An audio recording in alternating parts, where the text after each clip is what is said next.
Hey everyone, and welcome to Orlando, Florida. This weekend I had the amazing opportunity to be here at Exploration. So this is an event hosted by the General Board of Higher Education and Ministry of the United Methodist Church. And there are folks that are between the ages of 18 to 26 that came to this event who are discerning callings into ministry. And so this was the first time ever that they had an official space for LGBTQ people to talk about the struggles that they face and that we face going into ministry. And so I got to share my story there and facilitate that conversation. And then last night I had a panel on intersectionality. So how do people that are a person of color and queer, how do those identities intersect, and where are there spaces in the church where it's okay for them to be a person of color but not queer, or okay for them to be queer but people don't understand them being a person of color? And so it was a really powerful and moving dialogue, and it really taught me a lot too. And so I am just so filled with hope that there were about 200 people at this event throughout the weekend here in Orlando that are still feeling callings into the United Methodist Church, and there is hope. If I've come away with anything from this weekend, it's that there is hope, and God is continuing to call people into the liberating relationship that is Jesus. And there are people and queer people who are making a difference, and our callings as queer people are unique because they bring people to Jesus in a way that hasn't been done before. And so I'm excited to share with you now some call stories of people that are here at this event that identify as LGBTQ or as allies. And so I'm so excited to share their stories with you now.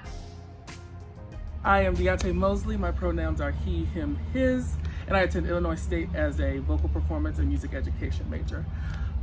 So my calling. I have been called since a very young age. My grandmother was the first one who saw the calling in me. She's a very spiritual, religious woman. But at a young age, you really don't understand what that means. And so as I began growing in age and growing with Christ and growing in the church, I go to a Baptist church. I started to understand where kind of she was coming from.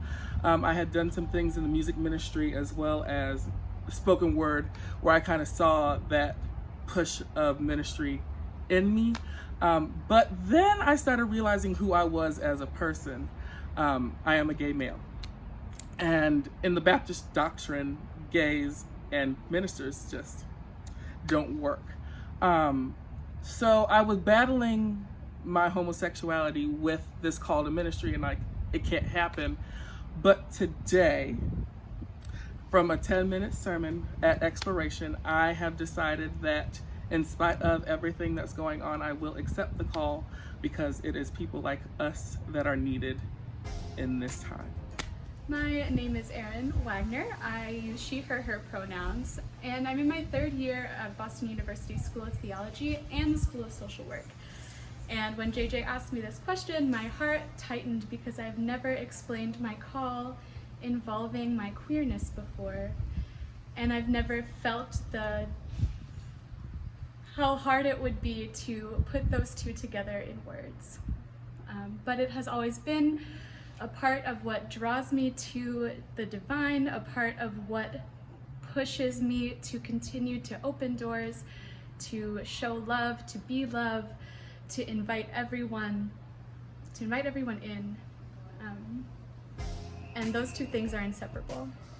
Hi, my name is Younghak Lee, and I'm from Drew University. I'm a second year MDiv student, and I came from South Korea, and I was a Presbyterian back then when I was in South Korea, and came to Drew University to become a pastor as I am LGBTQI affirming seminarian who wants to become a pastor in the future that welcomes all people regardless of who they are.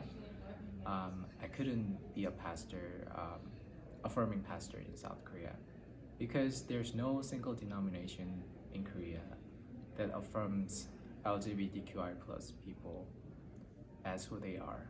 And I feel that I should be one of the pastors that can provide a safe place for queer persons and their allies. And I hope to see that some changes in Korean churches too, not only in Korea but also in the States. So that's my story. Hi, my name is Alejandra Salemi. I'm from the Florida Conference. I am currently a graduate student at the University of Florida getting my Master's of Public Health. My intersectionality story is really tied to my call story. I'm an immigrant. I was born in Colombia in South America and immigrated to the US when I was little. So I'm very proudly Latina, but with that comes a lack of understanding of how a very traditional like Western religion, such as just Christianity and the UMC, how does that have places for Latinx communities? And in my own experience in campus ministry and even growing up, I often felt like there was a lack or a gap between Latinx communities and my own like cultural understanding of who I was and what I believed the connection I had with God was. And so, yeah, I think it's really hard to talk about it. One of the things I really like to emphasize is that I am Colombian American, and living in that hyphen is really difficult. And then you add the Christian perspective on top of it, and it's even a more tight niche and a smaller group there.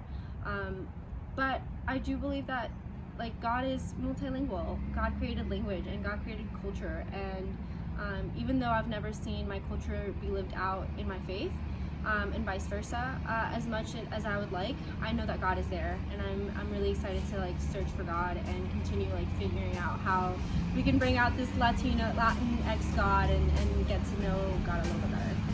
Hi, I'm Ethan Edwards of the Illinois Great Rivers Conference. I'm ace, or asexual.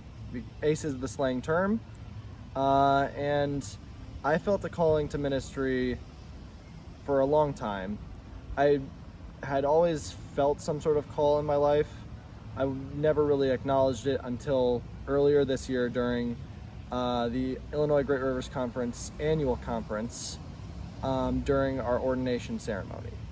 They called us all up to, all of us that felt a call to ministry, and Merge had scheduled Merge, my campus ministry, also known as the ISU Wesley Foundation, scheduled a act of resistance where we all wore these shirts that say resisting evil and injustice and oppression in whatever forms it takes. Basically the Methodist Book of Worship baptismal words. And I go up and I write my information down saying I feel a call to ministry, and I write on it, I'm ace. And I start crying and I start to walk away. And the woman that was with me and praying for me, she grabbed me by my hand and turned me around and hugged me.